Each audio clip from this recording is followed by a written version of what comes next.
What's the speciality of this chariot to come on rupees 50 note? This chariot is in Hampi and was built by Sri Krishna Devaraya. And the speciality of this is, till then, every architecture in Hampi was monolithic, carved out of single stones usually. But this chariot is made in pieces and it is intricately architectured and it was fixed completely. It also has big moving wheels. Of course, the stone chariot cannot move, but these wheels were moved on special occasions. Usually in Indian culture, we have got a custom of dedicating a shrine to Garuda opposite to Vishnu in every Vishnu temple. So this is a shrine dedicated to Garuda in Vijay Vittal temple opposite the Vittala Mandir.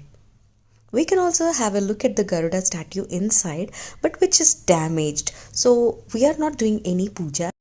This was damaged by Bahmani sultans, and do pay a visit to this intricately